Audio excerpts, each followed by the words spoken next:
Hi, I'm Jennifer Robinson, president of Spherix Global Insights, and I'm here today with Scott Fraser from Fraser Healthcare to talk to you about a project that we're collaborating on called the Business of Gastroenterology. Scott and I have known each other personally for a number of years, and we're having a discussion about the impact of COVID-19, specifically on gastroenterology practices.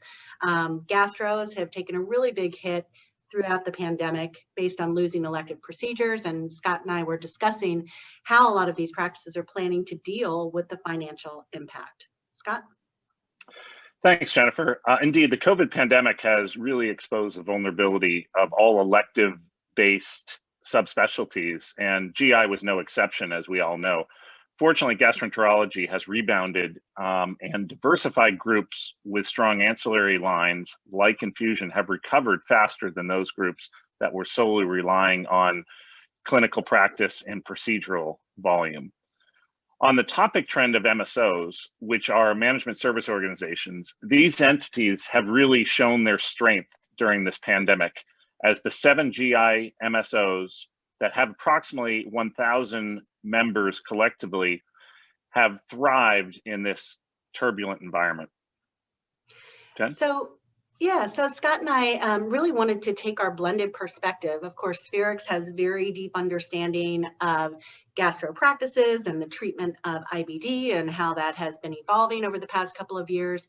And Scott's perspective is really coming from the private equity side and the business side of how are these practices structured, how are they going to change. And so what we wanted to do is go a little bit deeper on this project so that we can take a view through the pharma lens and understand how is the landscape going to change in the next 2, 5, and 10 years, and how are pharma companies with IBD assets, either currently available or in the pipeline, how do they need to morph so that they can be partners to this very important and growing group of gastroenterologists? And so the project included a large-scale survey, which included MSO-affiliated gastros, those who are considering moving their practice to an MSO model, as well as those who are staunchly independent and planning to stay that way. We also conducted a number of interviews, qualitative interviews with executive management at the various MSOs and additional stakeholders. Scott?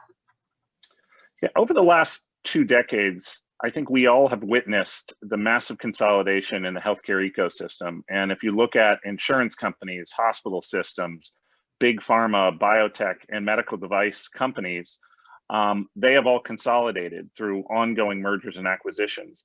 And we are at the forefront of a massive wave of consolidation in subspecialty medicine, fueled by private equity.